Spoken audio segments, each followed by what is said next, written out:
Hallelujah. Hallelujah. Hallelujah. Hallelujah. Who's the power? Yahweh is the power. Who's the power? Yahweh is the power. By Hashem. Yahweh Shai. By Hashem. Yahweh Shai.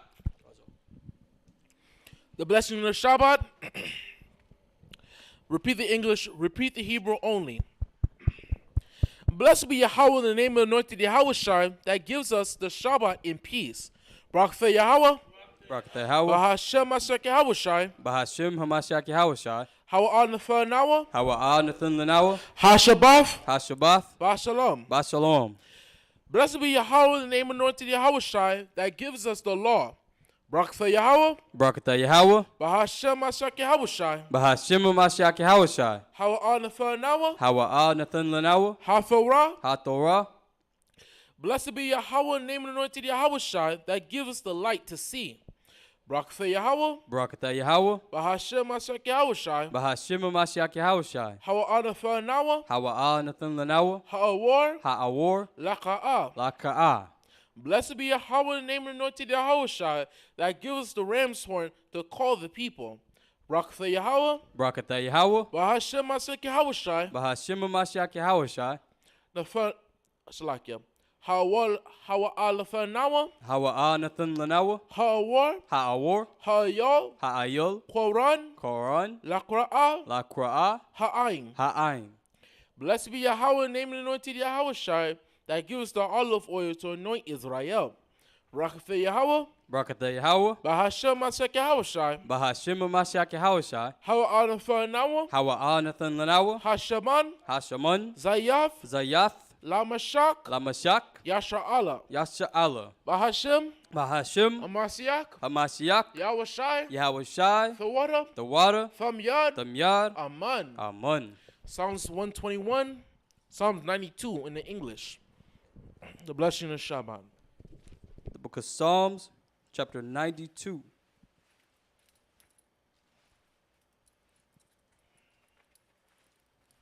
Psalms chapter 92.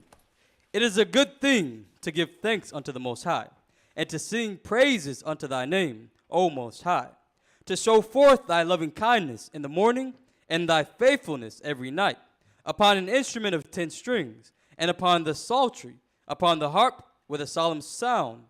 For thou, Most High, hast made me glad through thy work. I will triumph in the works of thy hands. O Most High, how great are thy works, and thy thoughts are very deep. A brutish man knoweth not, neither doth a fool understand this. When the wicked spring as the grass, and when all the workers of iniquity do flourish, it is that they shall be destroyed forever. But thou, Most High, art most high forevermore. For lo, thine enemies, O Most High, for lo, thine enemies shall perish.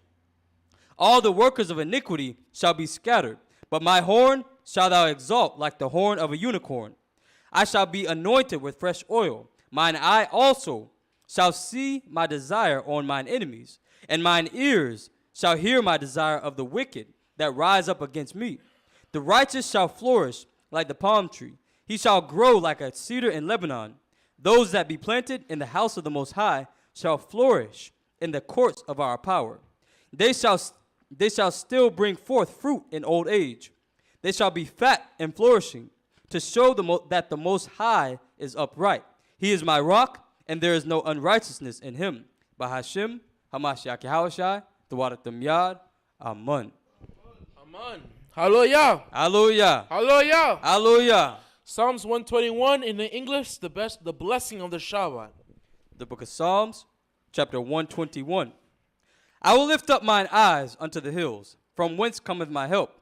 My help cometh from the Most High, which made heaven and earth. He will not suffer thy foot to be moved. He that keepeth thee will not slumber. Behold, he that keepeth Israel shall neither slumber nor sleep. The Most High is thy keeper. The Most High is thy shade upon thy right hand. The sun shall not smite thee by day, nor the moon by night. The Most High shall preserve thee from all evil. He shall preserve thy soul. The Most High shall preserve thy going out and thy coming in from this time forth, and even forevermore. Bahashem, Hamashiach Yahweh Shai, the water Tamyad, Amen. Amen. The Adon Palau and the Lashon Korash repeat the Hebrew. God.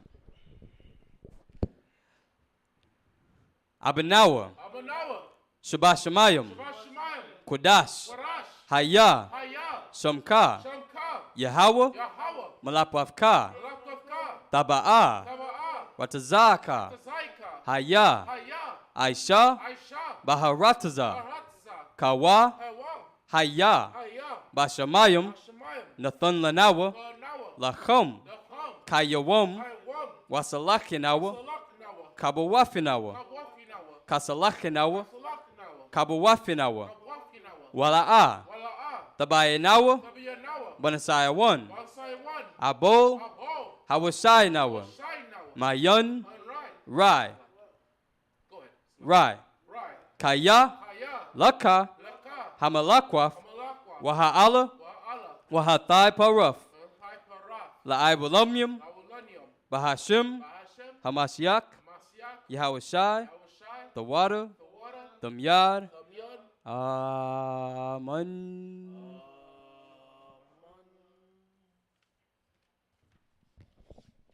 The book of St. Matthew, chapter 6, verse 9. After this manner, therefore, pray ye, Our Father which art in heaven, hallowed be thy name. Thy kingdom come, thy will be done on earth as it is in heaven. Give us this day our daily bread, and forgive us our debts as we forgive our debtors. And lead us not into temptation, but deliver us from evil. For thine is the kingdom, and the power, and the glory forever. Amen. For if you forgive men their trespasses, your heavenly Father will also forgive you. But if you give men not their trespasses, now will our Father forgive your trespasses. Abana Yahweh Bahashem Ashak Yahushai, Thawada Thamyad, Amen. I want to say all praise and power go to Yahweh Bahashem Amatsiak Yahushai, for surely his mercy endure forever, and it is so much more the evident in these last days, O Yahweh, that you're bringing back a mighty hand to bring back your chosen people back to their heritage and their culture. We thank you, O Yahweh, and we pray unto you, O Yahweh, that you may send forth righteous and clean spirits to clean and wash Israel from their filthiness or any uncleanness or any disease or pestilence that may be afflicting them across the four corners of this earth, O Yahweh. I pray unto Yahweh that you may deliver us and bring us back to thy holy land, that we may be able to stand before thy sight. Abana Yahweh, Bahashem Ashak Yahushai, for water from Yad, Aman. You may be seated.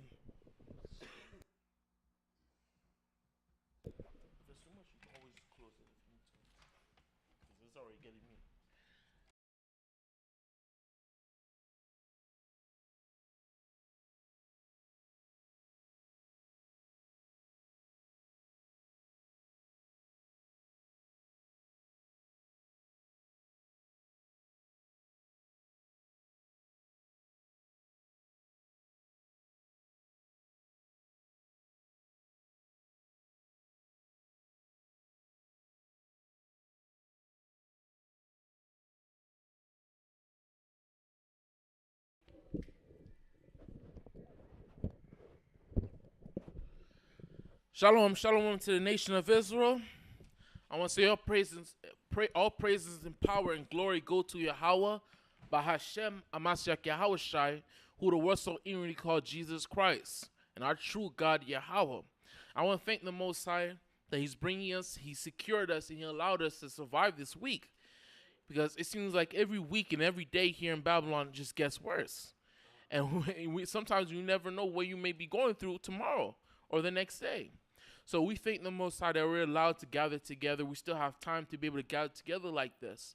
Because as we want to get closer to the kingdom, as much as we want to get closer back to our land, receive that new covenant, have all the nation under subjugation under the children of Israel, as we want these things, we have to prepare ourselves spiritually for things to become more uncomfortable here in Babylon. You're not going to be able to go to your 9 to 9, 5 to 5, and then, I'm just going to swing by, go to that congregation, go to the Shabbat service, and then don't show up for 2 weeks. Don't show up for 3 weeks, and then pop up again, and then pop out. As things proceed, as things progress, we're going to see that it's going to become more difficult to do these things. These things that we may have, maybe not all of us, but some of us have been taken advantage of, right? So we have to prepare ourselves spiritually and mentally. Right? But let's go into this history. It's quote unquote here in Babylon. This is the Black History Month. You know what I mean? So let's go into the scriptures and go into actual Black and Hispanic history. Hallelujah for that. Let's get Colossians 3 and 17. Salakia, go ahead. Colossians chapter 3 and verse 17. And whatsoever ye do in word or deed, do all in the name of the Adawan, Yahweh Shai, giving thanks to the power and the Father by him. So what we do, we have to give all praises and power to Yahweh, by Hashem, Amasak Yahweh Shai, right? So now we're about to go into the history, and we're entering into a very difficult time when it comes to the history, because this is when we enter into the turning point. For a long time, when we was going into the history, from Solomon, from Rehoboam, from Abijah, Joram, Jehoshaphat, every time it was like this. It was just going back and forth. A wicked king will rise up. He'll bring us down with the Most High. A righteous king will pop up. He'll bring us up. It's just been going like this, that, and the third. Say it one more time. You got a mic down there? Ah, man. Say it with camp voice. There you go. That's what it's been like, right? But with this king that we're about to enter into, his lifetime, we're going to see how the wicked get their advantage to bring us closer to be kicked out of the sight of the Lord. It all begins with this king himself. So let's get it. King Ahaz. 2 Chronicles 28 and 1. Book of 2 Chronicles chapter 28 and verse 1. Ahaz was 20 years old when he began to reign, and he reigned 16 years in Jerusalem. But he did not that which was right in the sight of the Most High, like David his father. Verse 2. For he walked in the ways of the king of Israel, and made also molten images for Baalim. For who? For Baalim. For what? For Baalim. For Baalim. So Baalim is Baal. Baal is the Canaanite god. We have strict commandments in the law besides serving idols or idolatry or serving pagan gods. There's literal passages where the Most High says we cannot serve the gods of the land you're about to enter. And that includes Baal, which is the Canaanite god. Let's get that. Give me 2 Chronicles. Not 2 Chronicles. I meant, let me see. Deuteronomy 18 and 9. Book of Deuteronomy, chapter 18 and verse 9. So the first thing it says is that what? For he walked in the ways of the kings of Israel. And this is going to be a pretty important part as we go further in the scriptures. He walks in the ways of the kings of Israel. Before we continue, what ways were the kings of Israel walking into? What were they doing? You got something, Cap? Go on. Was it Deuteronomy? Oh, I was talking about the ways of the kings of Israel. How did they walk? The northern kingdom. Officer Barza. No problem. They were following idolatry. They did not serve Yahweh. They were serving their golden calves. They were serving the gods of the Zidonians, Tyrians, which are all just Canaanites. They were serving the gods of the Canaanites, right? So let's see this. Deuteronomy chapter 18 and verse 9. Mm-hmm. When thou art come into the land which the Most High thy power giveth thee, thou shalt not learn to do after the abominations of those nations. There, you can keep going all the way to verse 12. There shall not be found among you any one that maketh his son or his daughter to pass through the fire. To pass through what? That maketh his son or his daughter to pass through the fire. So this is what the pagan statue or the pagan ritual and how they'll serve Baal. They'll have his statue. He'll be sitting on a throne. Under his hands will be handed out, and under his hands, you can find it. If you can find a picture, you can put it on the screen. Search up the idol Baal. Under his hands is like a burning fire, and what they'll do is that the fire will come up through his hands, and they'll allow the child to be placed into the hands of Baal. Sometimes the child will go. Sometimes they'll sacrifice literally the child into the fire as to Baal to worship him. But sometimes they'll let the fire graze the child as if the child is being blessed by Baal in his hands, and then they'll take the child back. If you find a picture, let me know when you do it, and you can put it on the screen. No problem. You can keep going. Verse 10. There shall not be found among you any one that maketh his son or his daughter to pass through the fire. To what? That maketh his son or his daughter to pass through the fire. But for the most part, for Baal, it was human sacrifice. So human sacrifice was taking place in Israel, but not just in northern kingdom, but also in the Judea kingdom and southern kingdom. So now this has become a standard all throughout the land. This holy land that the Most High set apart. No, find another one. Yeah. Okay. If you're able to put the screen there, you're looking at all the images, put it up here so I can see, and I just pick it out. Because I know there's a specific one I'm thinking of. But you got to verse 12 already? Not yet. Okay, good one. No, that's Egyptian. Keep.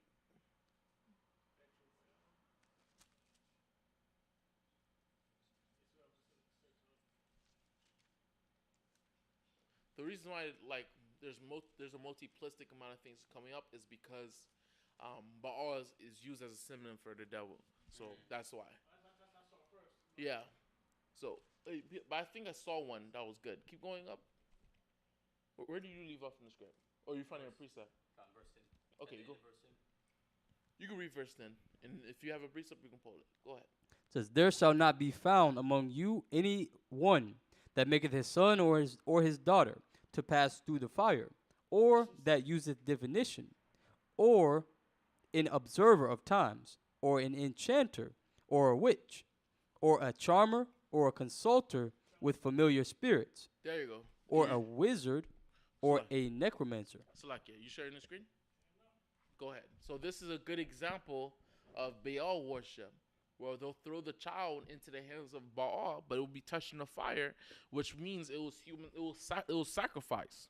They were sacrificing their child, right? Oh my gosh! Let's not corrupt the Shabbat. But yeah, this is the corruption that was going on in the land, and the Most High. There's nothing more that the Most High despised than child sacrifice, right? So go ahead. Or verse 11, or a charmer, or a consulter with familiar spirits, or a wizard, or a necromancer. So I had him read that part because when we go further into the other kings that will come after Ahaz, we're going to see witchcraft and wizardry increase in the land. Well, they'll get so high, they're going to be exalted so high in the nation where they're going to become the normal counselors of actually kings, right? So keep going. Verse 12, for all that do these things are an abomination. What is it? An abomination unto the Most High. And because of these abominations, the Most High thy power doth drive them out from before thee. So if that's the reason why the Most High is driving them out before us, if we go into the land and do these things, what's going to happen to us? That's the whole point. What Ahaz is doing is so horrible, and it's such a tragedy because this is the whole point of us declining to the point where we get kicked out the land. Because prior to Ahaz and prior to his grandfather, Ahaziah, which was the son of Atihaliah, which is the sister of Ahab, the Judites were not serving the Judites. Salakia. In Judea kingdom, they were not practicing or worshiping Canaanite gods. The only person who began it was King Solomon, but when he died, Rehoboam wasn't worshiping Canaanite gods. His son wasn't worshiping Canaanite gods. Keep going. What do you say? Right. Is that screen sharing? You're screen sharing that? Right. So that's a perfect example. So it's supposed to be an example of Baal holding the child, right? But it's really just used as symbology of them sacrificing their children to him, right? But you can pull it off though. You got a precept? Go ahead, get a precept. God, so what I was hearing was a whole bunch of examples for us to listen to. Like people go through these different situations for us to learn from. The scriptures talk about a wise man learning from the mistakes of others, but a simple man, he doesn't learn at all. He just continues to be foolish. So it's kind of the question of, do we want to continue to be scornful, continue to be stiff-necked, or see how it is on the other side. See how it is to be obedient. See how it is to please the Most High. So the scripture I was looking for is Proverbs chapter 21 and verse 11. When the scorner is punished, the simple is made wise. And when the wise is instructed, he receiveth knowledge. So a lot of these things that we're going through, a lot of these examples that the captain's pulling up, these are for us to learn from. And one other scripture is Isaiah chapter 47 and verse 10. Because we got to keep in mind, there may be something that's appealing about these things. Maybe you came across an enchanter, but you have to keep in mind these things that they're doing, they're not going to save you at the end of the day. Right. So Isaiah chapter 47 and we'll start at 12. Stand now with thine enchantments and with the multitude of thy sorceries, wherein thou hast labored from thy youth. If so, be thou shalt be able to profit. If so, be thou mayest prevail. Thou art wearied in the multitude of thy counselors. Let now the astrologers, the stargazers, the monthly prognosticators stand up and save thee from these things that shall come upon thee. So are they going to actually stand up for you? Are they going to actually save you from death and destruction? That's a good scripture. That's a real good scripture. You have something else you want to say on that? Nope. That's a good scripture because that's a perfect example of what we're going to go further into with Ahaz. Because we're going to see that these are the gods and this is the decision that he made. And he's going to have to live with this decision because the Most High is going to put up enemies to rise up against him. God. And when he turns back to these gods will not help him. Right? That's good scripture. That was a good precept. One more thing. Go ahead. No problem. I don't know if when y'all hear the word death, if it actually sparks something. Like this is something a majority of the world thinks about when it comes to death. They would spend an unlimited amount of money to make it another day, to make it another month, to see their family, to spend time with their family. When we're talking about the death, going into these idolatries, this is something serious. So we got to consider it's actually death. So I gotta emphasize that over and over. It's actually death. It's not just something that's okay. Well, all right. He gave it the ghost. Right. It's something that's serious. Where we leave half at? Oh, you can go. Oh, give me Jeremiah. That's what I wanted. Jeremiah chapter 7 verse 1. Jeremiah chapter 7 and verse 1. Mm-hmm. The word that came to Jeremiah from the Most High, saying, stand in the gate of the Most High's house and proclaim there this word. So we're not that far away from actually Jeremiah's time period. During the time period of Ahaz, this is when Isaiah, the prophet Isaiah, was living. But right after, this is when we get closer as a couple more kings come by, we're going to get closer to when the period of Jeremiah, which comes after King Ahaz. And Jeremiah is going to mention something. Go ahead. Stand in the gate of the Most High's house and proclaim there this word and say. Say what? Hear the word of the Most High, all ye of Judah, that enter in at these gates to worship the Most High. Thus said the Most High of hosts, the power of Israel. Amend your ways. Do what? Amend your ways. So they're doing something wrong. That's the reason why he's telling them amend your ways. It means go back from what you're doing. Go ahead. And your doings. And I will cause you to dwell in this place. I'm going to cause you what? To dwell in this place. Aren't they living there already?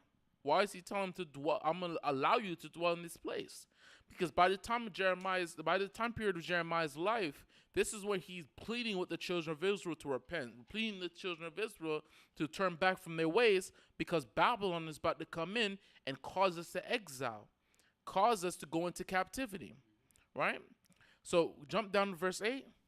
Verse 8. So we're going to see the effects of King Ahaz, him worshiping Baal. Because I remember a previous time we was going over the scriptures, and I remember saying, to understand a people, understand a group of people, a sect of people, it don't matter, people in a city, a kingdom. To understand them, you have to look at who?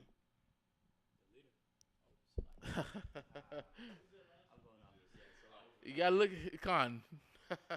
You gotta look at the leader. Don't worry about it. We get to that. But you have to look at the leader. Who remembers that precept? If you can find it, get it. But that's what you do. When you want to understand a group of people or a kingdom, why is it in disarray? Why are everyone foolish? Why is everyone in idolatry? Why is everyone gay? Right? You have to look at the leader. Look what's he doing. It's just that simple. Look at what he's doing. Is he a homosexual? Is he practicing idolatry? Right. Is he a supporter? And that's simplistically what you have to do. And so So when we look at King Ahaz, if he's worshiping the gods of the Canaanites, then what do you believe the people are doing? Same thing, right?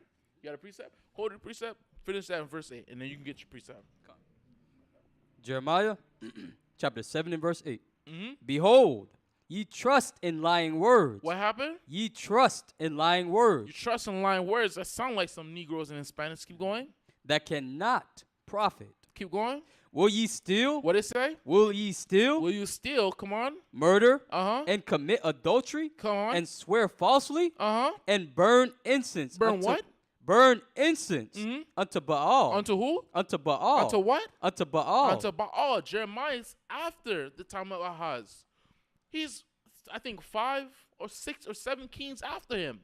And all the way from King Ahaz all the way to Jeremiah, they're still worshiping Baal.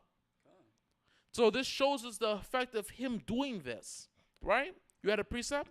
Yes. The Go book ahead. of Isaiah, chapter 10 or chapter 9 and verse 16.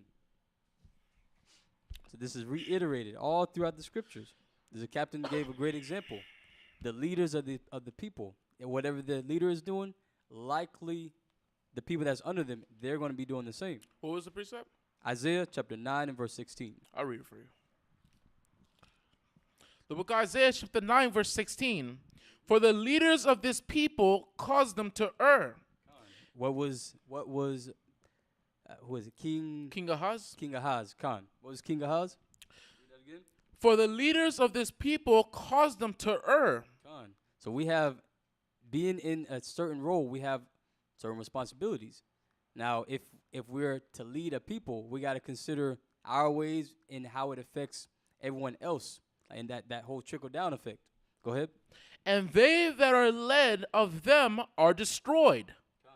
Therefore Yahweh shall have no joy in their young men, neither shall have mercy on their fatherless and widows. So we can't have that excuse of, I didn't know. Now I was just following the instruction that was given to me.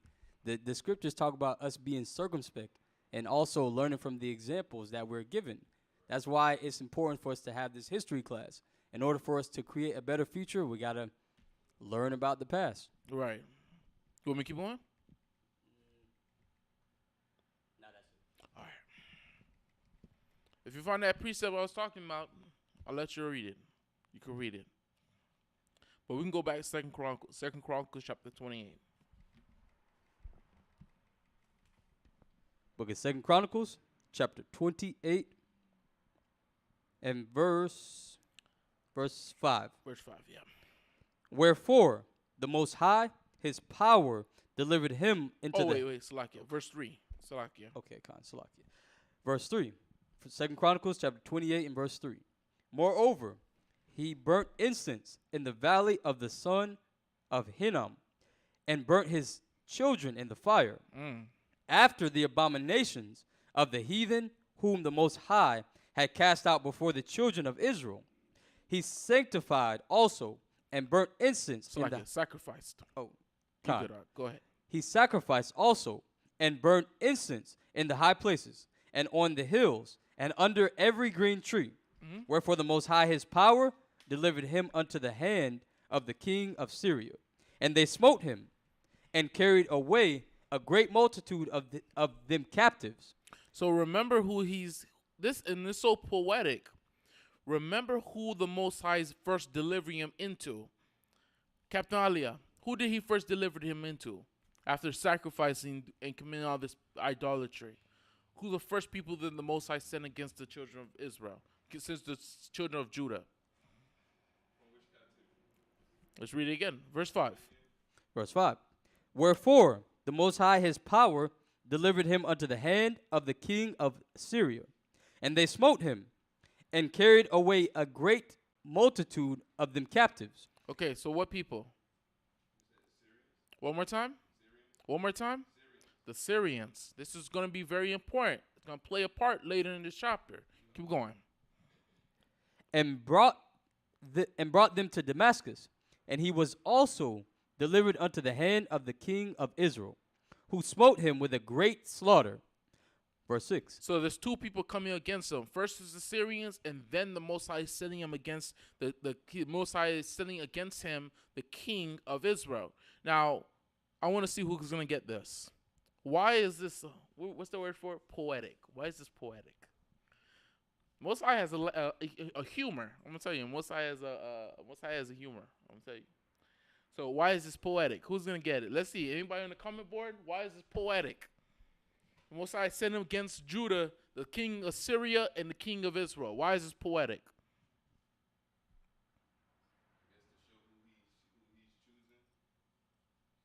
Most High sent against southern kingdom, northern kingdom. He sent against southern kingdom, northern kingdom, and the Syrians.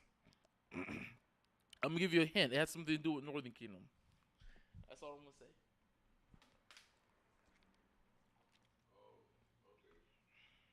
Go ahead.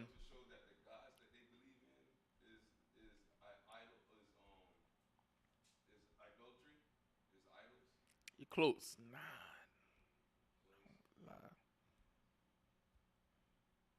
Who got it?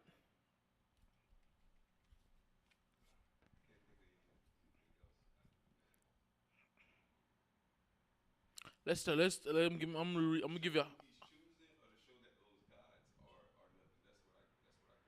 No problem. Read verse 2. Let's get it. I'm gonna show you.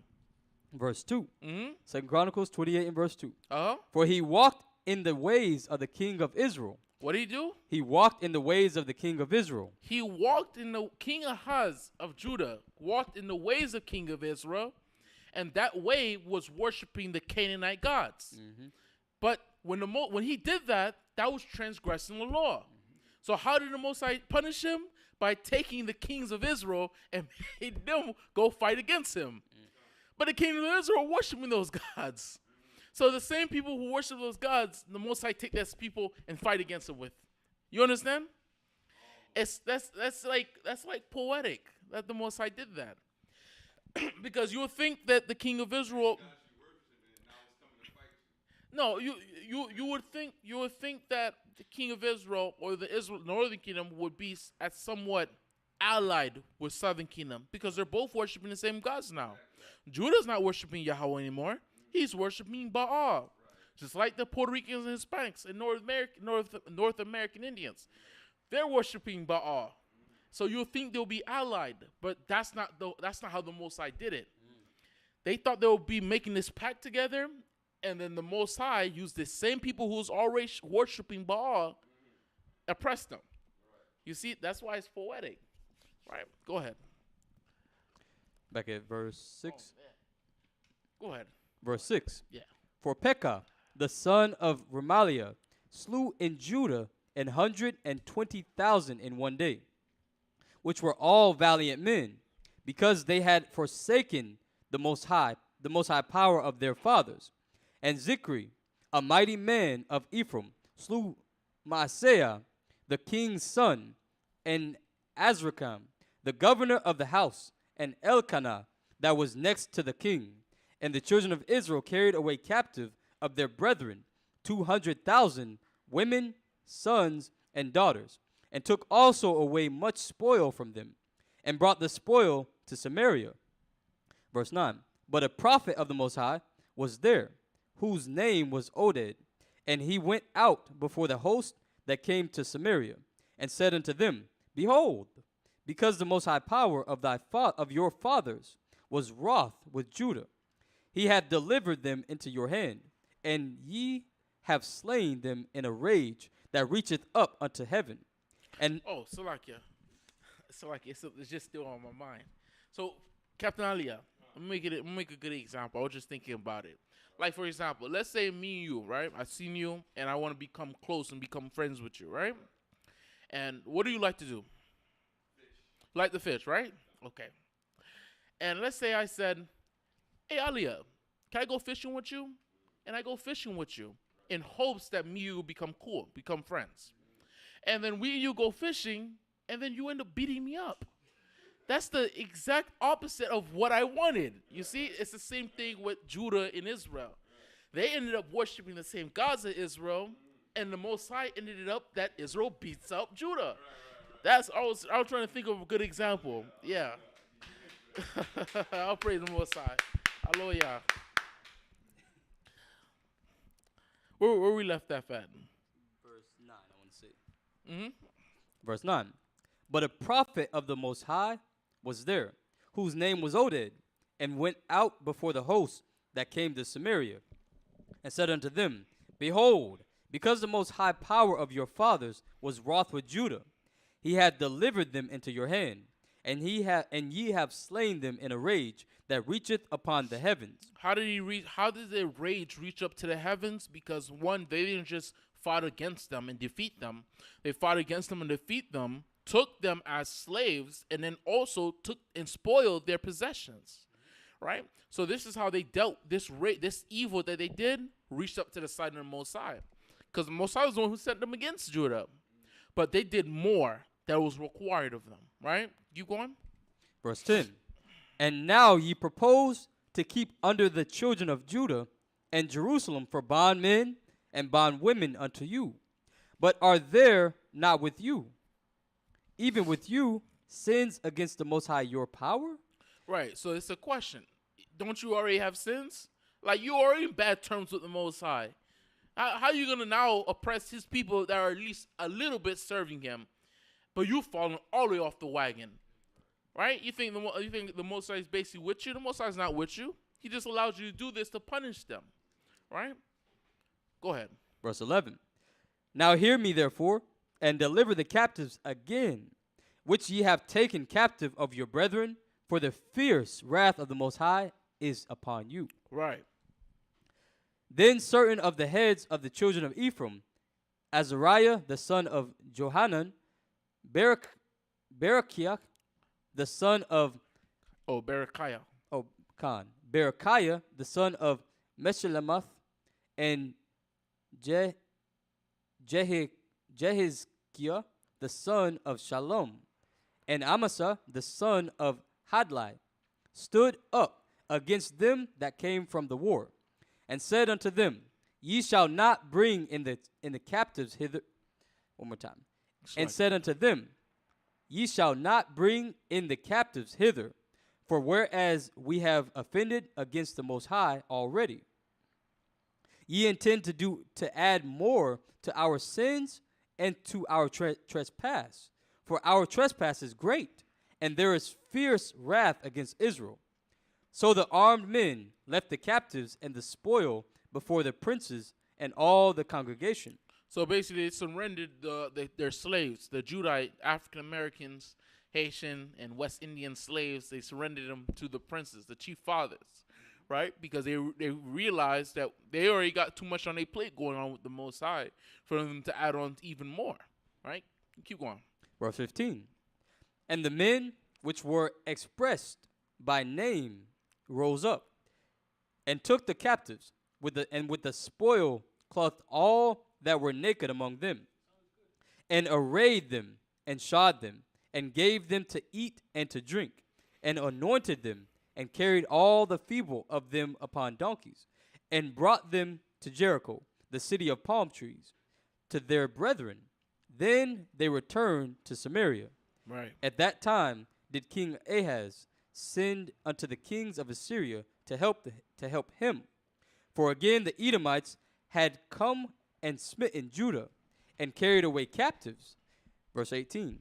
The Philistines also had invaded the cities of the low country and of the south of Judah, and had taken Bethshemesh and Ajalon and Jederoth, and Shoko with the villages thereof, and Timnah with the villages thereof, Gimzo also and the villages thereof, and they dwelt there. So when you read verse 16, it says, "At that time did King Ahaz send unto the kings of Assyria to help him." So this is leading up. This is how the Most High works. The Most High does little things. He does foreshadowing leading up to the grand finale. And the grand finale is this is leading up to Northern Kingdom being taken away and being brought into their captivity. Right? And this is how, this right here, when Ahaz sought out the Assyrians, this is how they got involved with Sumeria. This is how they got involved with Northern Kingdom. Right? So go ahead. Verse 19. For the Most High brought Judah low because of Ahaz, king of Israel. For he made Judah naked and trespassed sore against the Most High. And Tilgath-Pilneser, king of Assyria, came unto him and distressed him, but strengthened him not. For Ahaz took away a portion out of the house of the Most High, and out of the house of the king, and of the princes, and gave it unto the king of Assyria, but he helped him not. Verse 22. Right, so this is very important. This goes back to 2 Kings chapter 18 and chapter 17, where Ahaz was being pressed on every corner. He was being pressed against by the Assyrians, Northern Kingdom, but before the Northern Kingdom brought their captives back, and also the Edomites. So that's why he sought help by a greater empire, the empire of the Assyrians. But when the Assyrians came, when you read in Second Kings, the Assyrians came, but the very important word is they strengthened him not.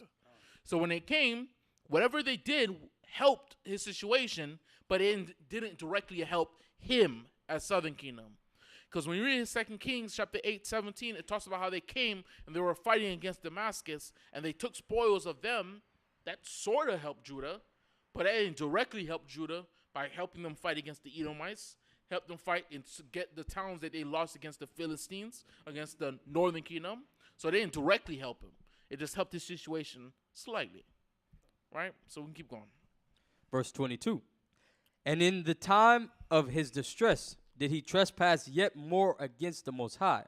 This is that King Ahaz, for he sacrificed unto the powers of Damascus. This is that, Nigga. This is him. Right. Keep going. For he sacrificed unto the powers of Damascus. What did he do? He sacrificed unto the powers of Damascus. So why is this poetic? Another one. Why is this poetic? Officer Bunnicott. Not Officer Bunnicott. It's like, yeah. I know you just stepped in. That's why. Officer Barza. Why is this poetic? You got to say it with camp voice. I can't hear you. He didn't learn his lesson from what he did before. They still went back to serving as other gods. But why is this poetic, though? Because those are the people he's fighting against. Huh? Those are the people he's And who is he fighting against? the Edomites. No. But you got half the answer, so give the brother a hand. I'll praise the Most High. You got half the answer. That's 50%. A little F still, but it's poetic because he's fighting against the Syrians. He's fighting against the Syrians, and them beating him, he's hoping, okay, maybe if I go worship their God's going to help me. That don't make no sense. Right? You guys want to add on to that or no? Yeah, that sounds like how we're doing right now. If we get into a situation with a cop, we see a cross on his neck, we get in that situation, we get in a scruffle, they kill some of us, and we decide, you know what, let me go ahead. Some of us, I'm not going to say anything. I'm just going to kind of stay in my lane. Some of us, the other parts of us is going to be like, you know what, I need to go back to church. I need to pray to their God. I need to see what they're doing, what that's making them live longer and longer. And it seems like sweet Jesus he's not caring for us. He's not taking care of us. Maybe because we're not in the churches. I'll even add on to that point. It seems like even self-consciously, that's why black and Hispanics love the church so much. It helped the white man it helped him. Our oppressor, I guess their God, the Christian church, just loves our oppressor, because one, he didn't do anything to them when he took us and made us slaves.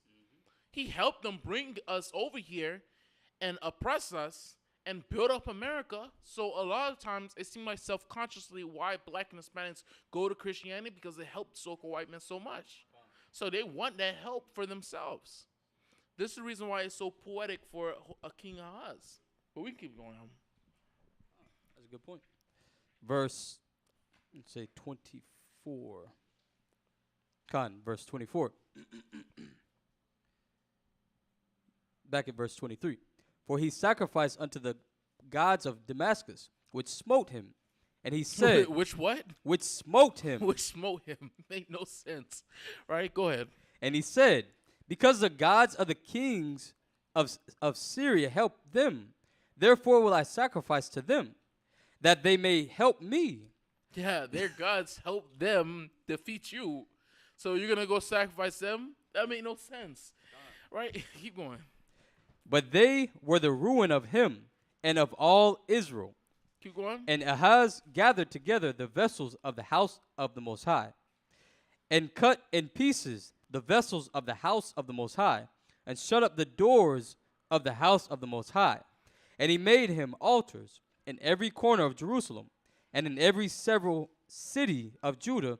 He made high places to burn incense unto other powers. Right. To and what? To Salakia. You said other powers? Yes. Other Unto powers. other powers. So look what he did in verse 4. So now he didn't learn his lesson. He's worshiping all these jumping from gods to gods to gods, right? I think, mind you, he's the son of Amaziah, who worshiped the Edomites. So he grew up in that household, and then he came from that worshiping the Canaanites, then the gods of the Damascus, and in doing all of this, the one God he won't turn to is Yahweh. And then even more, he decides that what? He wants to close up the temple of the Lord. So I guess the temple of the Lord is closed now. For how long, we don't know. He's boarding up the windows, boarding up the doors. All right, keep going. Verse 24. And Ahaz gathered together the vessels of the house of the Most Salakia. Verse 25. Mm-hmm. And in every several city of Judah he made high places to burn incense unto other powers, and provoked to anger the Most High power of his fathers. Now the rest of his acts and of all his ways, first and last, behold, they are written in the book of the kings of Judah and Israel. And Ahaz slept with his fathers, and they buried him in the city, even in Jerusalem. But they brought him not into the sepulchres. What did they do? They brought him not into the sepulchres. Why is this important? Small point detail is because he's dead. He can't order nobody to do nothing in the grave. This shows us that the people were not aligned to what he was doing. The people who had at least authority to take his body and decide where they're going to put it, they were not aligned to what he was doing. All this crazy nonsense going from gods to gods to gods, they weren't all on this. But they had to follow it because what? He was the king. He was the head of the state. Right? Go on. But they brought him not into the sepulchres of the kings of Israel. And Hezekiah his son reigned in his stead. So right now we're here. But being here with the Most High right now as the Judea kingdom, this effect that Ahaz did is going to forever affect us until we go into slavery by the Babylonians. But right now we're here, but with Hezekiah, we're about to go up. So, chapter 29. 2 Chronicles chapter 29, verse 1.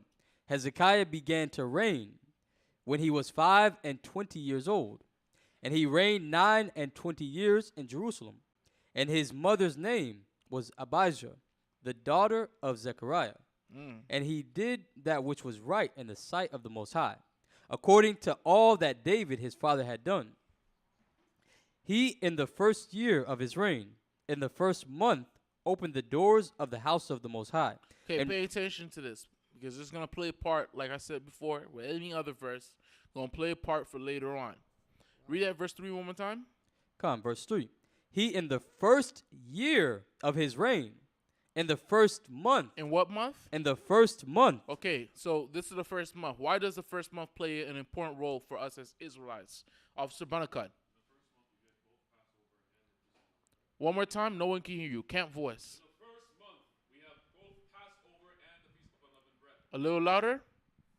Passover and the Feast of Unleavened Bread. There you go. Give the brother a hand. So remember, this is an important detail. Remember when he's beginning to reign. And the first year of his reign is on the first month. And the first month is called... It's called, Officer Bunnakud? What? One more time? In Hebrew? Proper name?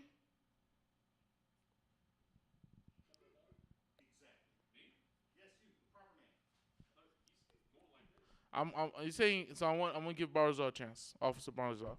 Okay, Officer Bunnakud.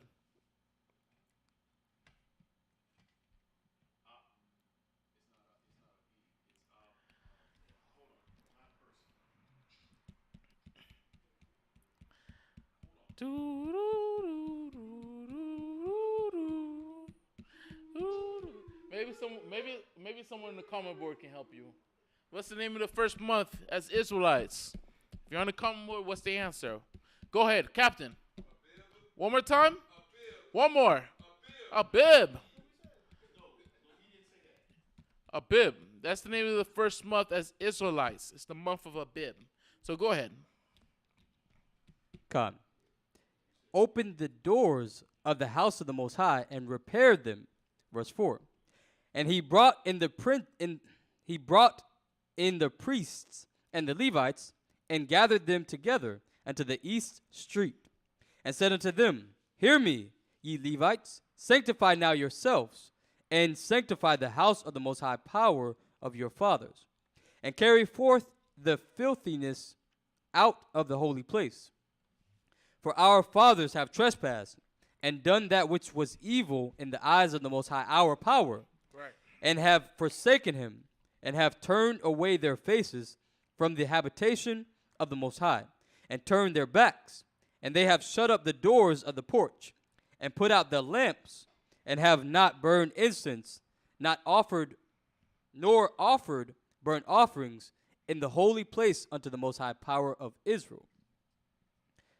Verse 8. Wherefore the wrath of the Most High was upon Judah and Jerusalem, and he hath delivered them to trouble, to astonishment, and to hissing, as ye see with your eyes. For lo, our fathers have fallen by the sword, and our sons and our daughters and our wives are in captivity for this.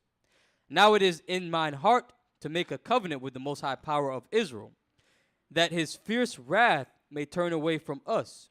My sons, be not now negligent, for the Most High hath chosen you to stand before him, to serve him, and that ye should minister unto him, and burn incense. Then the Levites arose, Mahath, the son of Amasiah, and Hold off before you continue on that. So now we already know what kind of man that Hezekiah, once again running into another king, and let's observe his life. Unlike his father, Ahaz, who did not walk after the ways of David, we see Hezekiah, he came into rulership, he did exactly that. So we're seeing this pattern, boom, down here, up here, down here, up here, in our relationship with the Most High through king to king to king. So we're seeing this with King Hezekiah. One thing you could say about him, he's Mr. Get Things Done. That's what he is. He likes to get things done. He's not waiting. He immediately went to go build up, have the temple back to 24/7, get the priests sanctified, get the sacrifices starting up, because that, like we said in the first month, verse 3. Verse 3 told us what month it is. It's the month of what? One more time? It's the month of Abib.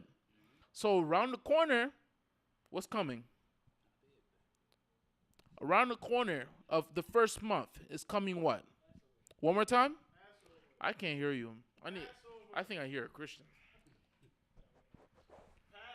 It's Passover. So he has to get these things in order as soon as possible, because Passover is around the corner. Keep going. Con, that you made a very good point there. So we had in chapter 28, King Ahaz. And then we also have in chapter 29, King Hezekiah. So I say this to say, no matter, what your parents did, we have also another chance to get back on the horse. If we've fallen as a nation, as a people, we have a chance to get back on the horse and do things properly and set that tone for the next generation to come. That's a good point. I wanted to say that. I just got lost in my thoughts. But that's a good point, though. Right? Where we leave off at? Verse 12. Okay, go ahead. 2 Chronicles chapter 29 and verse 12. Then the Levites arose, Mahath the son of Amasai, and Joel the son of Azariah, of the sons of the Kohathites, and of the sons of Merari, Kish the son of Abdi, and Azariah the son of Jehalelel, and of the Gershonites, Joah the son of Zimmah, and Eden the son of Joah, and of the sons of Elizaphan, Shimri, and Jeiel, and of the sons of Asaph, Zechariah, and Mattaniah, and of the sons of Heman,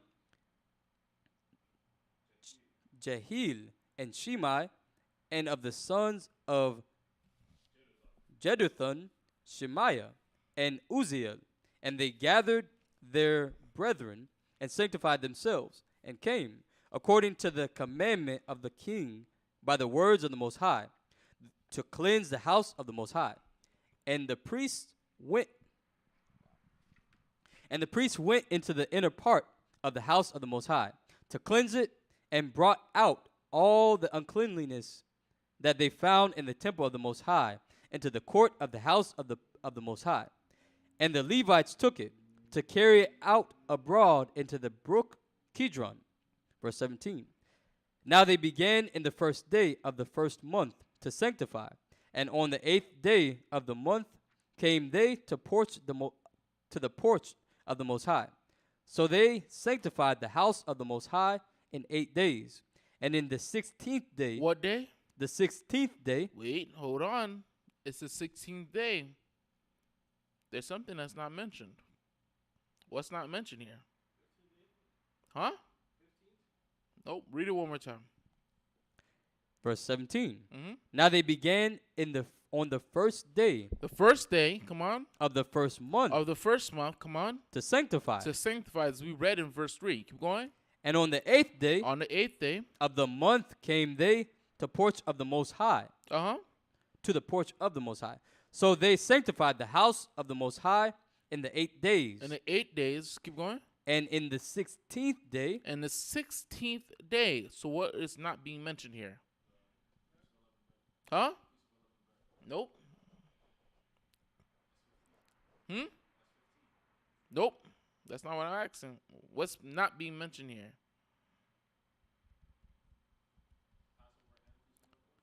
I don't know what I'm talking to right now. Is this Jehovah's Witness?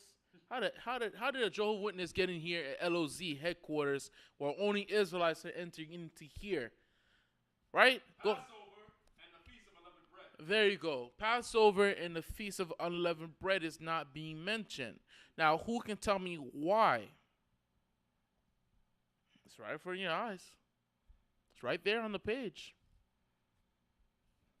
Why is Passover and the Feast of Unleavened Bread are not being held? Why aren't they celebrating these two feasts? It's right in front of your face. We just read it. Did we just read it? Huh? One more time? Give a hand.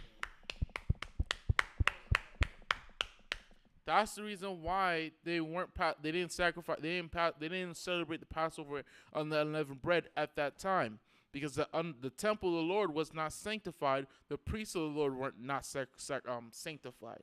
Therefore, what are they supposed to do according to the law?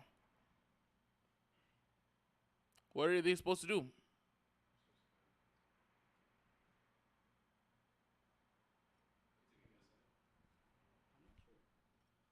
Huh? Go ahead. So the priests have to be sanctified as well. So they had to do sacrifices and for the temple. Ain't nobody can hear you. They had to do sacrifices. But why is the Passover and the unleavened feast of unleavened bread is not being kept? That's what I'm asking.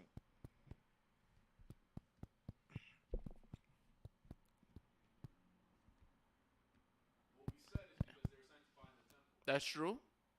But So what are they supposed to do according to the law?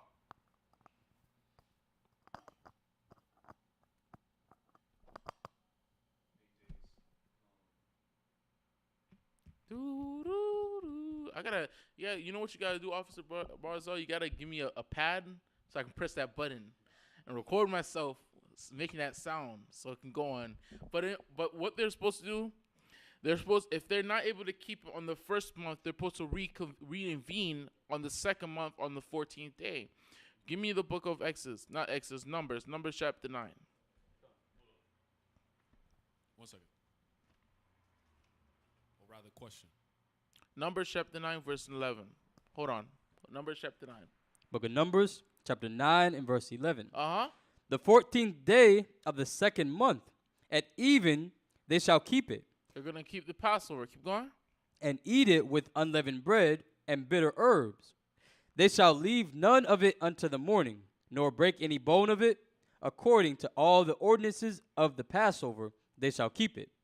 But the man that is clean and is not in a journey, What does it say? The man that is what? that is clean That is clean. and not in a journey, Not in a journey. Come on. and forbeareth to keep the Passover, even the same soul shall be cut off from among his people. So this is one of the highest holy days that we have. It's one of the top three. And during the period of time of this top three feast days, the temple wasn't clean. The people who were supposed to be operating and cutting these lambs up were not clean. Right?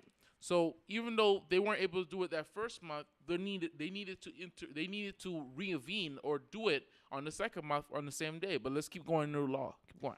Because he brought not the offering of the Most High in his appointed season, that man shall bear his sin.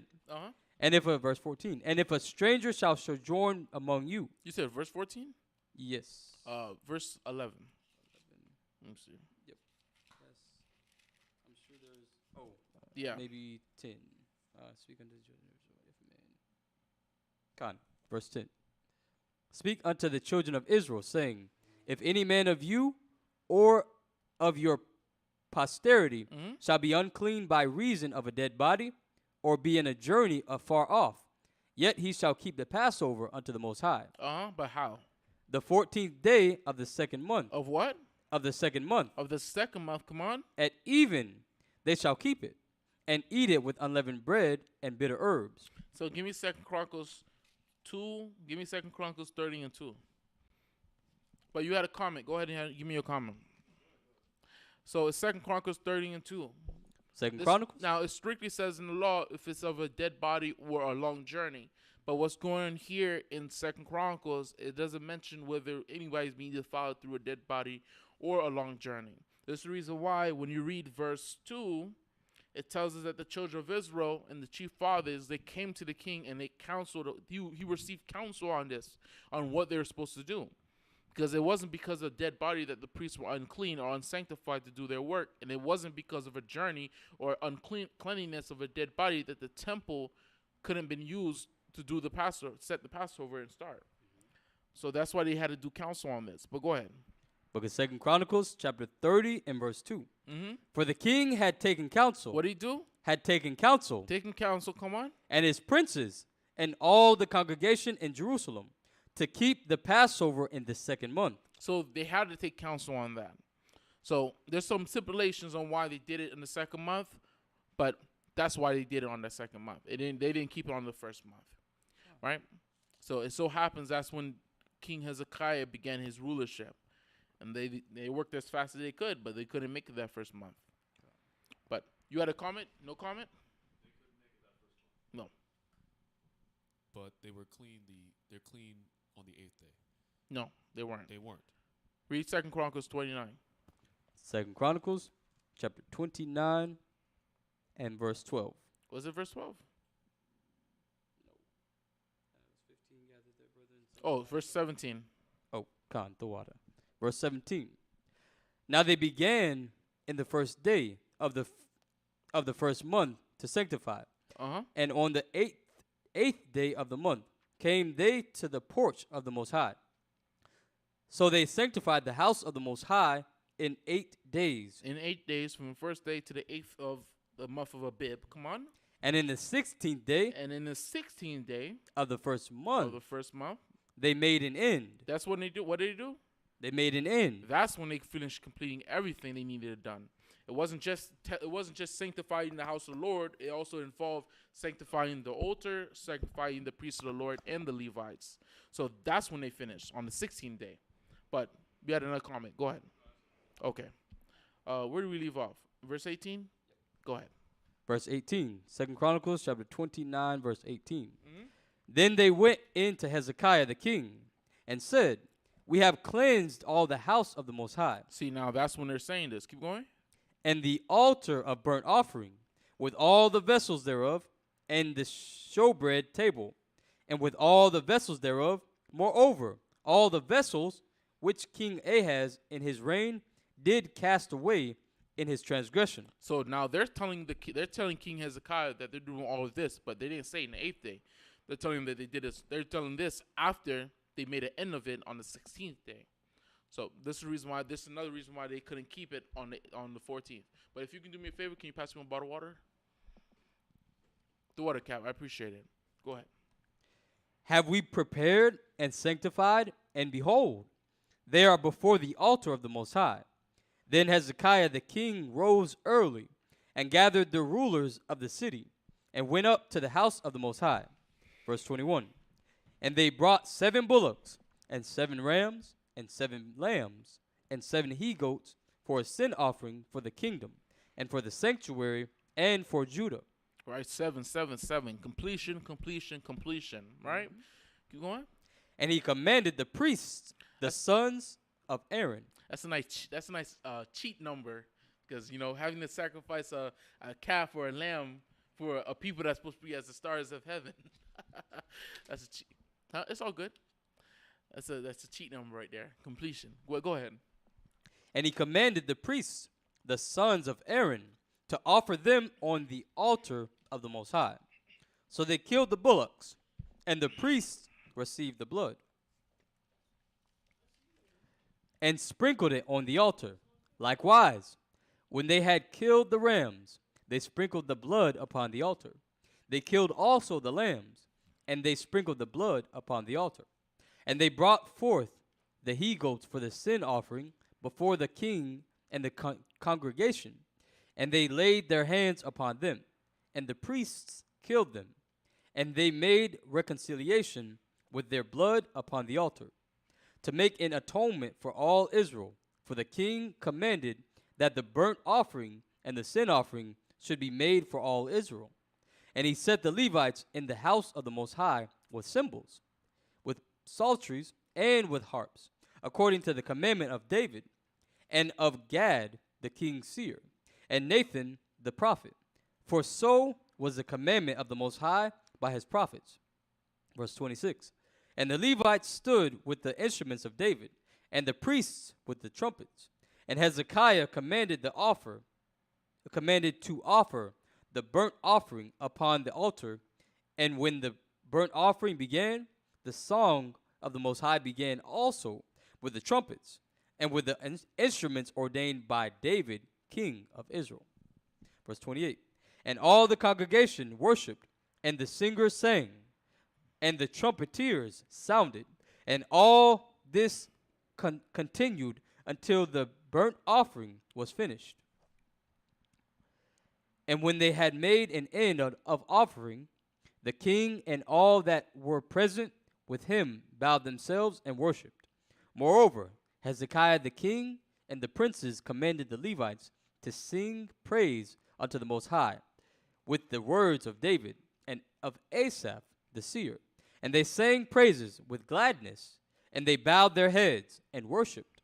Then Hezekiah answered and said, Now ye have consecrated yourselves unto the Most High. Come near and bring sacrifices and thank offerings unto the house of the Most High. And the congregation brought in sacrifices and thank offerings, and as many as were of a free heart burnt offerings. And the number of the burnt offerings which the congregation brought was 70 bullocks, and 100 rams, and 200 lambs. All these were for a burnt offering to the Most High. And the consecrated things were 600 oxen, and 3,000 sheep. But the priests were too few, so that they could not flay all the burnt offerings. Wherefore their brethren, the Levites, did help them, till the work was ended, and until the other priests had sanctified themselves. For the Levites were more upright in heart to sanctify themselves than the priests. Verse 35. And also the burnt offerings were in abundance, with the fat of the peace offerings and the drink offerings for every burnt offering. So the service of the house of the Most High was set in order, and Hezekiah rejoiced, and all the people that the Most High had prepared the people, for the thing was done suddenly. What did it say? For the thing was done suddenly. So how long did it take him in total to get all this done?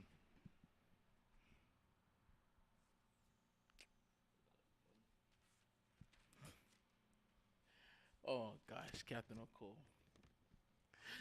Takes a month.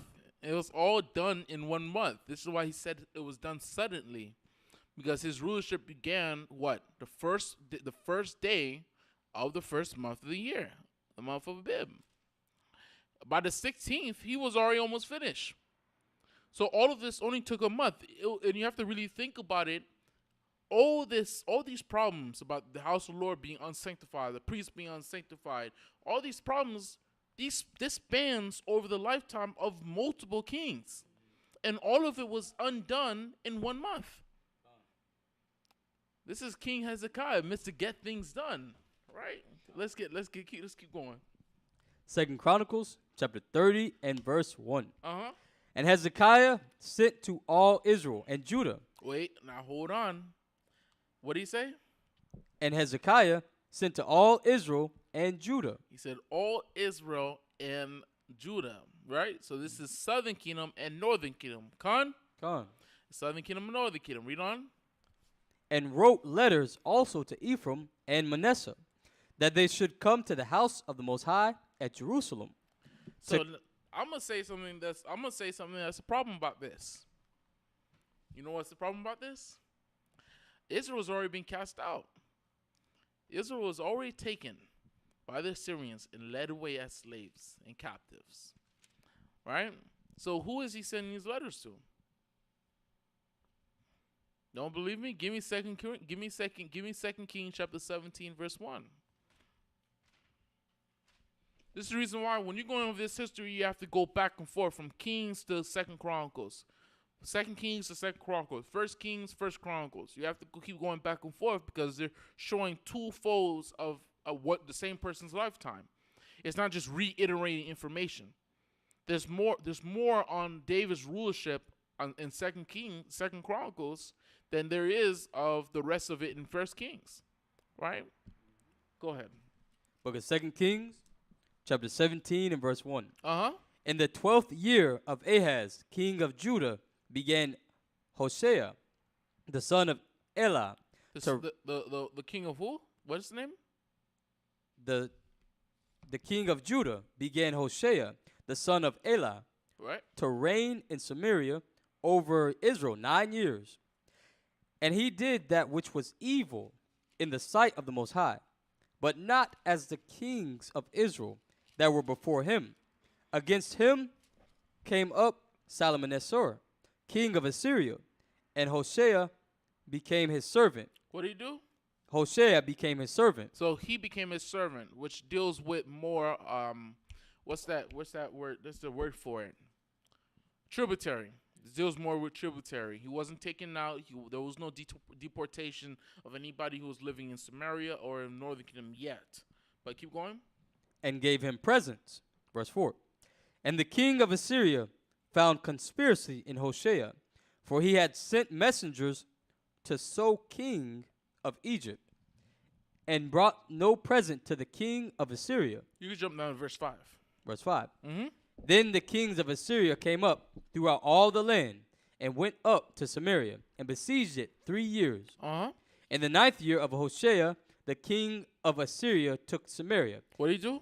The king of Assyria took Samaria He took Samaria, right? Keep going. and carried Israel away unto Assyria and placed them in Halah and in Habor by the river of Gozan and in the cities of the Medes. So this is happening during the 12th year of King Ahaz. This is the king, the Judite king that's the father of Hezekiah. So during the time of Hezekiah, when he became king, the deportation of northern kingdom being led away as captives and slaves into Assyria already began. So who is he speaking to when it comes to 2 Chronicles chapter 30? 2 Chronicles chapter 30, those are the remnants of our people that have always been in the land after the enslavement of northern kingdom. Even after our people have been taken away out of the land, there was always still remnants of our people there. Right? Keep going. Verse 6.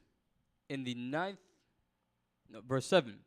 For so it was that the children of Israel had sinned against the Most High, their power, which had brought them up out of the land of Egypt, from under the hand of Pharaoh, king of Egypt, and had feared other powers, and walked in the statutes of the heathen, whom the Most High cast out from before the children of Israel, and of the kings of Israel, which they had made. Verse 9. So And the jump children. down. Jump down to verse 16. Come, verse 16. Mm-hmm. And they left all the commandments of the Most High their power, and made them molten images, even 2 calves, and made a grove, and worshipped all the host of heaven, and served Baal. And they caused their sons and their daughters to pass through the fire, and used divination and enchantments, and sold themselves to do evil in the sight of the Most High. So this is the same thing that Israel was already doing. Israel was doing this in the land, and then we see with King Ahaz, he's imitating this. So if this led Israel down the path to being kicked out or being divorced and put out of the sight of the Lord, then where is this going for Judah? Same way. Right? Keep going. To provoke him to anger, and sold themselves. I'll read back at 17. And they caused their sons and their daughters to pass through the fire, and used divination and enchantments, and sold themselves to do evil in the sight of the Most High, to provoke him to anger. Therefore the Most High was very angry with Israel, and removed them out of his sight. What do you do? Removed them out of his sight. Now you have to understand, this is the beginning of the divorce that the Lord does with Israel. It's through him taking them out of the land. This is when the Lord divorced the children of Israel, right? Because when you read the story, when you read the narrative of Jacob's life, and he had the vision with the ladder going up and down, up and down. What was the word that he called that area? He named it Bethel. In Hebrew, that's Bayath Allah, which means house of God. Israel, our land, is considered the house of God, right? It's the presence of the Lord. And being kicked out of that presence is like a man kicking his wife out of his house. You've been divorced. I do not acknowledge you, right? So keep going. Verse 19. Mm-hmm. Also Judah kept not the commandments. Oh, wait, verse 18. Verse 18. Mm-hmm. Therefore the Most High was very angry with Israel, and removed them out of his sight.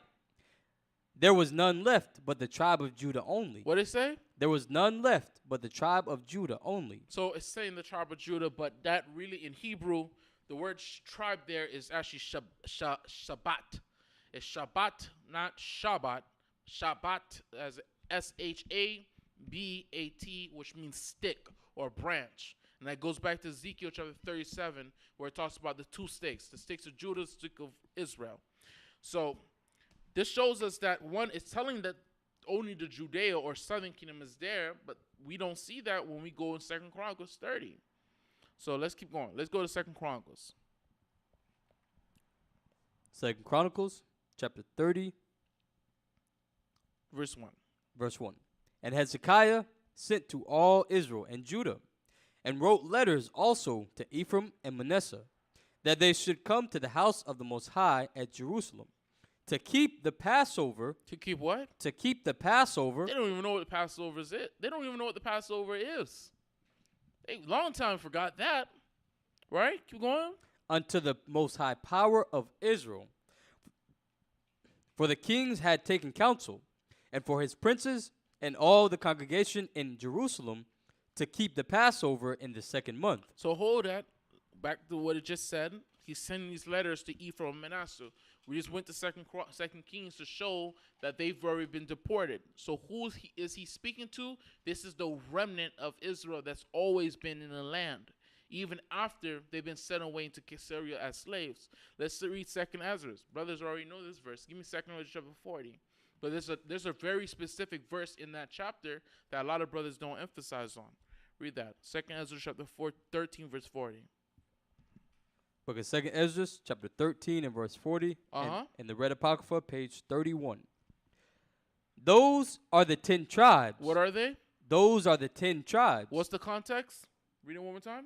Those are the 10 tribes. Is it talking about all Israel? Those are the 10 tribes. So the context of this verse is talking about the 10 tribes. Let's keep going. Read. Which were carried away prisoners out of their own land in the time of Hosea. We were just reading about this.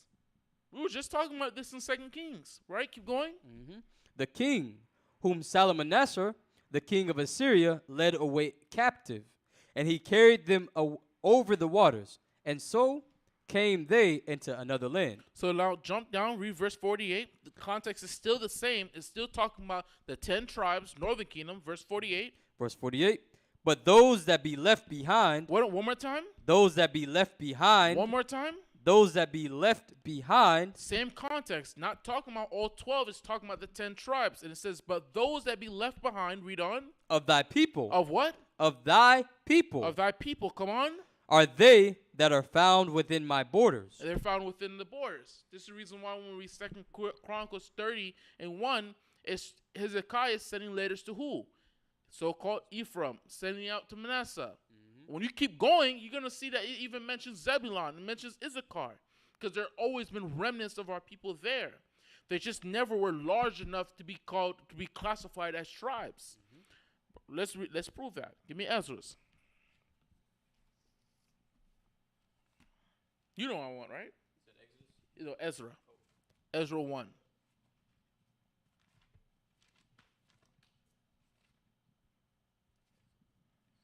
Ezra 1 and 2.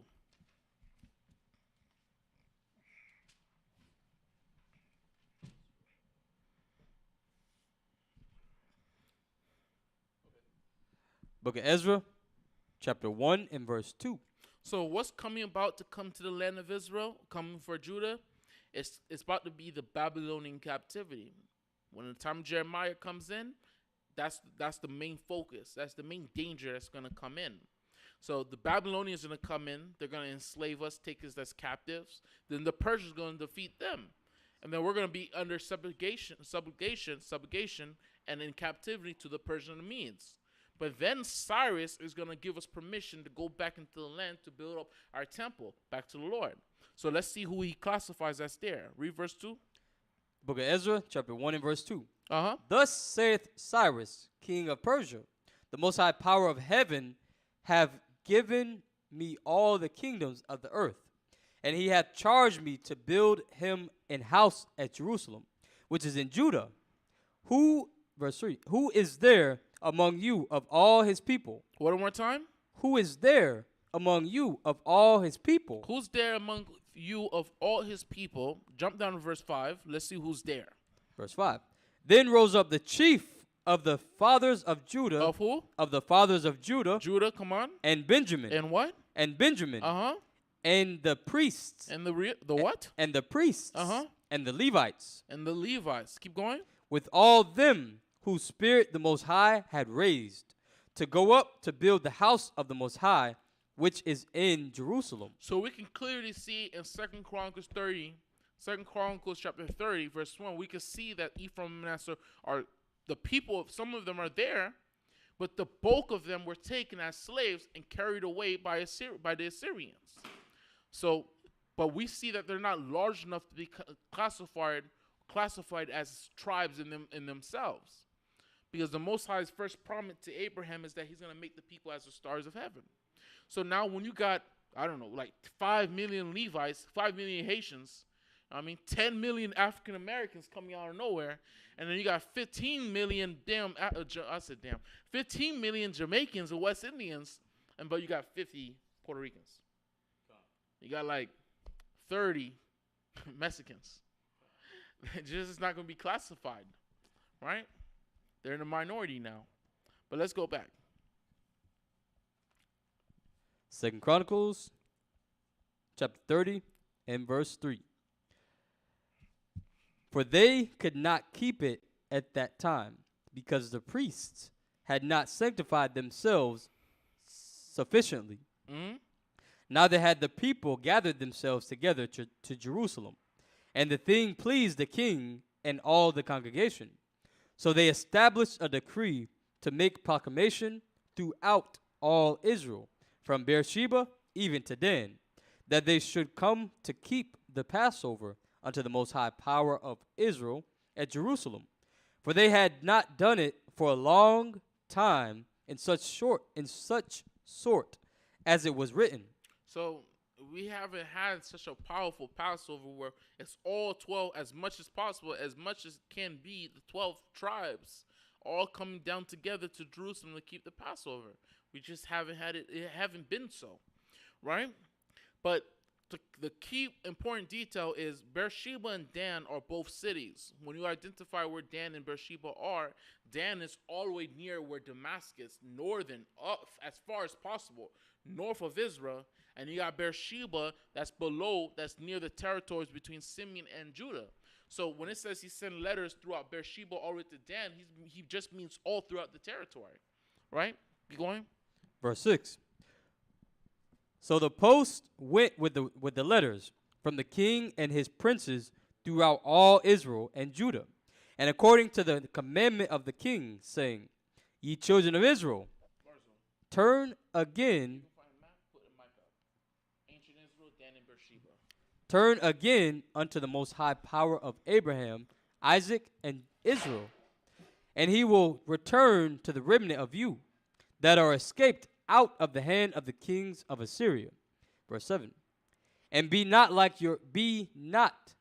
ye like your fathers. Read that part one more time. Read that first. That was a powerful verse, man. God, 2 Chronicles chapter 30, verse 7. Mm-hmm. And be not ye like your fathers. What it say? And be not ye like your fathers. Don't be like your fathers, man. Come on. And like your brethren, which trespassed against the Most High power of their fathers, who therefore gave them up to desolation, as ye see.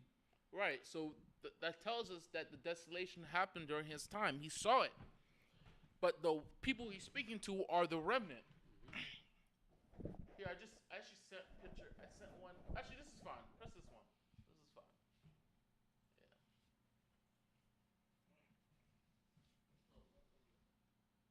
Go to another one. I don't like this blurriness.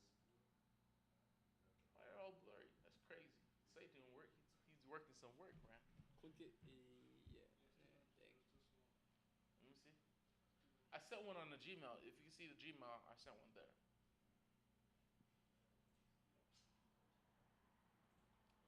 No, Gmail.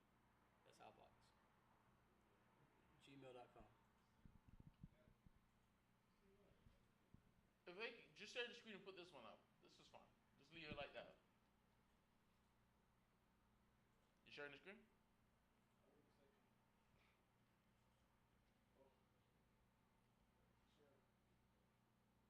You sharing? Okay, so put the mouse right here. Mouse right here. So there you go. So he sent letters to Beersheba over to Dan. So you see Beersheba's right here.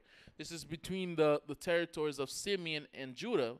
And then going all the way up here, then you got the territory, the city of Dan.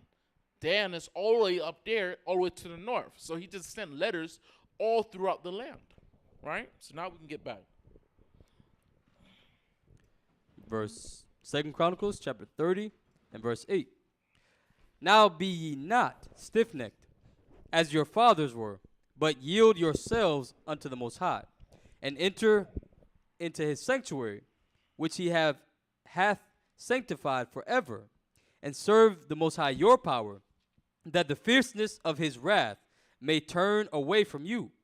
For if ye turn again unto the Most High, If you turn again to the Most High, let's see what he's going to say. Keep going. your brethren, Your what? your brethren, Your brethren, keep going. and your children Mm-hmm. shall find compassion before them that lead them captive, so that they shall come again unto this land. And they're going to come back.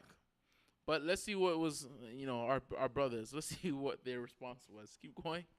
For the Most High your power is gracious and merciful, and will not turn away his face from you, if ye return unto him. Verse 10. So the post passed from city to city, through the city of Ephraim and Manasseh, even unto Zebulun. But they laughed them to scorn, and mocked them. It's mentioning Ephraim, Manasseh, and Zebulun, but see, that's the just good point right here. It said from city to city.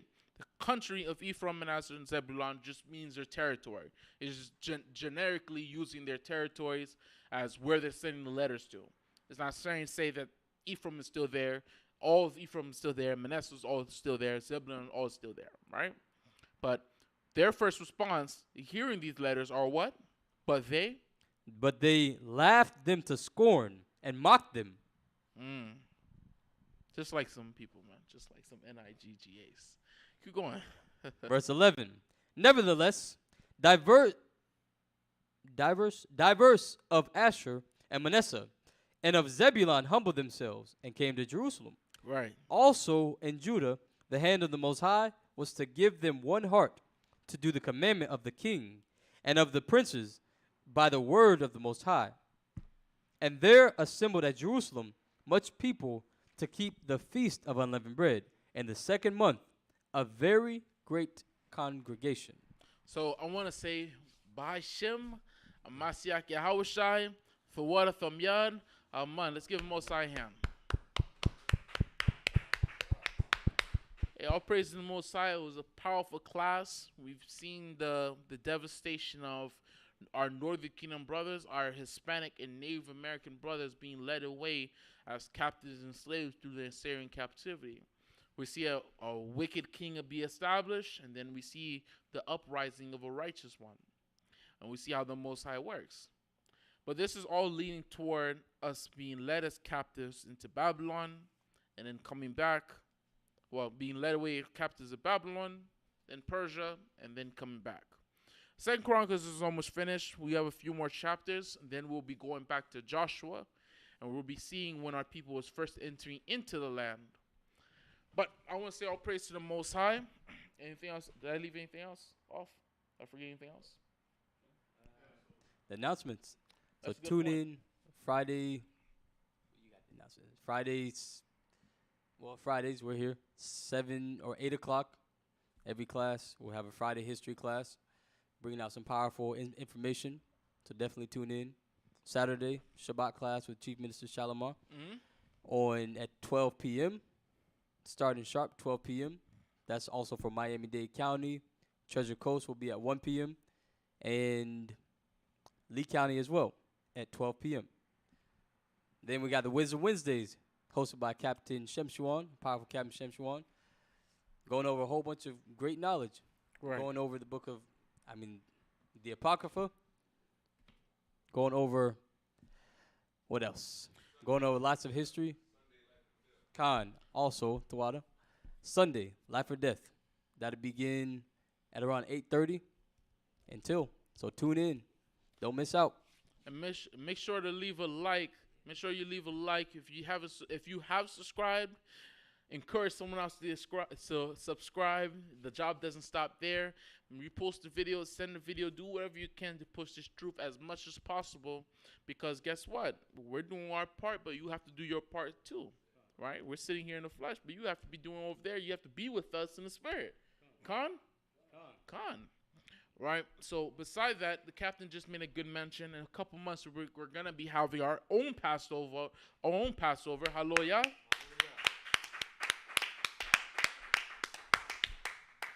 And if you're encouraged in your spirit, we have many brothers, powerful brothers and sisters that go out of their way to actually come down here and keep Passover with their brothers here at the Light of Zion, right? So if it's encouraging your spirit, our school is always the same place, 2937 West Bar Boulevard.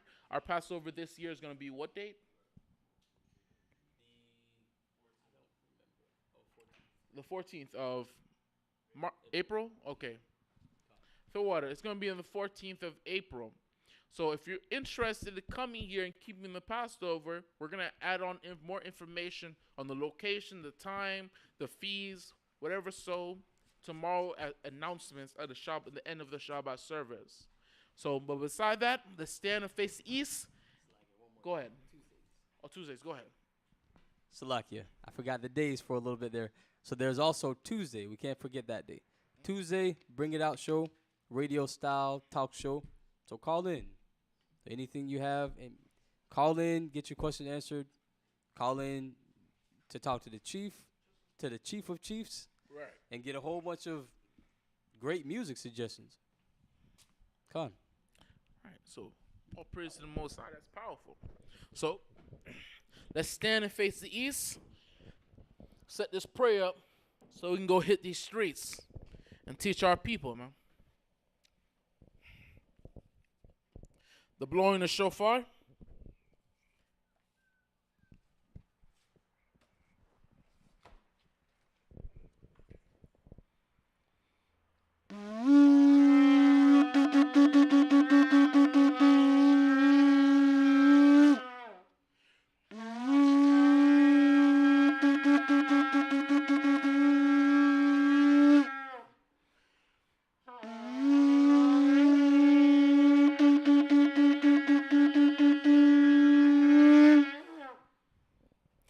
Hallelujah. Hallelujah. Hallelujah. Hallelujah. Who's the power? Yahweh's the power. Who's the power? Yahweh's the power. Bashem. Yahweh Shai. Bashem. Yahweh Shai. Psalms 133 in the Lashon Korash. Repeat the Hebrew.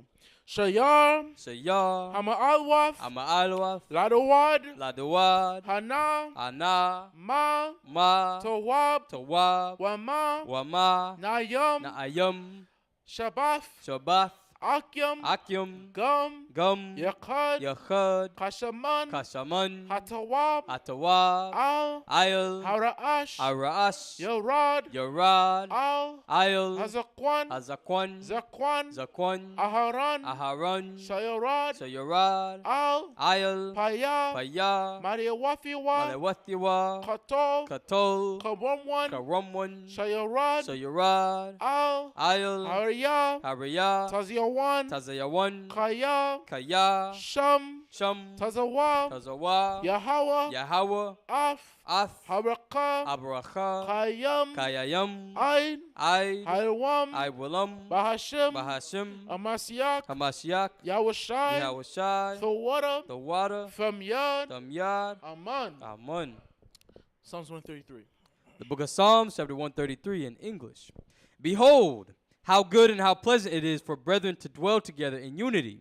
It is like the precious ointment upon the head, that ran down upon the beard, even Aaron's beard, that went down to the skirts of his garments, as the dew of Hermon, and as the dew that descended upon the mountains of Zion.